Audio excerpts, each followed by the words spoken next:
I found a way of projecting an image onto another surface through a small hole in a dark room, later called camera obscura.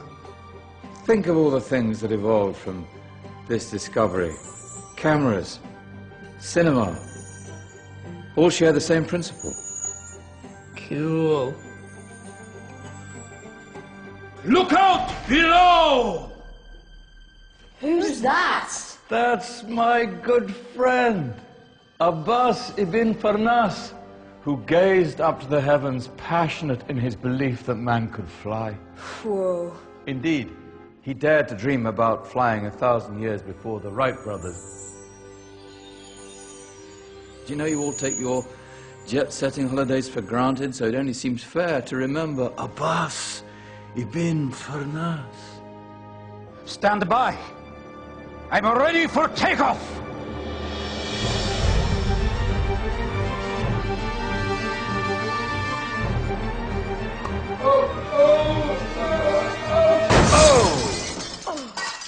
You did forget one thing, though. A tail, useful for landing. Ah, my back. Is there a doctor in the house?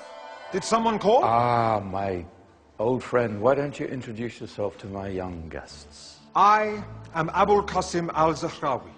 Many call me the father of surgery. Did you actually do surgery back then? Of course we did.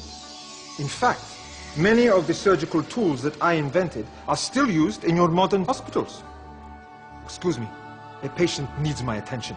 Scalpel? I think I may need some stitches. In that case, I'll use catgut. Catgut? From the gut of animals. Perfect for stitching up internal wounds. Your surgeons are still using it today. Sorry, mustache.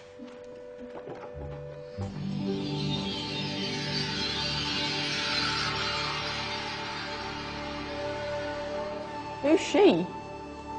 That's Maryam al-Astrolabi. One of the many brilliant women of her time, she made sophisticated astrolabes. Astro what? Astrolabes. They show the sky and the stars on a small flat plate you can hold in your hand. Think of them as ancient calculating or timekeeping devices. Today you have your watch, your compass, satellite navigation, helping people and explorers travel the world. Science at its brilliant best. And all these things were developed during the Golden Ages. No, that's just the tip of the iceberg. There were thousands of other inventions covering all areas of life, and in the years that followed, their influence spread across the whole of medieval Europe. So you see, it wasn't so dark after all. What about you? Me? What did you invent? Well, I don't want to be big-headed, but I made some groundbreaking advances in engineering. I suppose my most significant discovery converted rotary motion into linear motion using a crank and connecting rod. It's essential in pumps and engines. In fact, I've no idea how the Industrial Revolution could have happened hundreds of years later without such a device. Not that I ever get the credit I deserve. But my crowning glory was my amazing time-telling machine. My legendary elephant clock.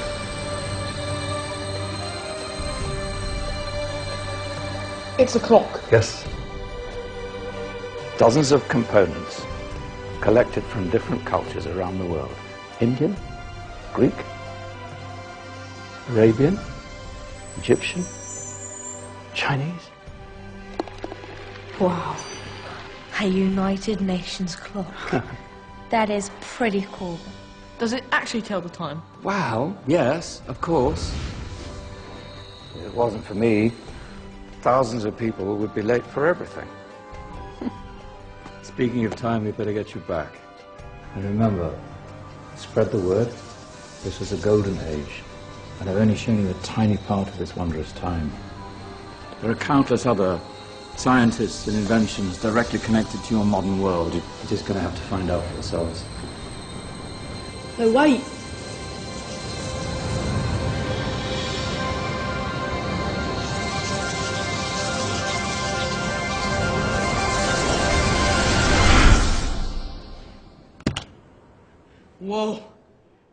Did you? Yeah. That wasn't quite so boring. Come on, we're gonna be late.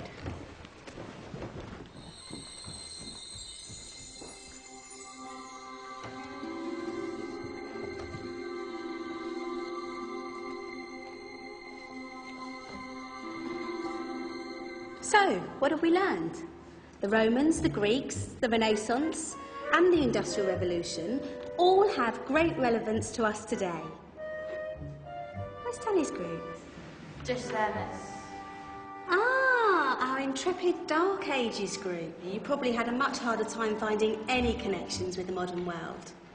Actually, miss, that's not strictly true.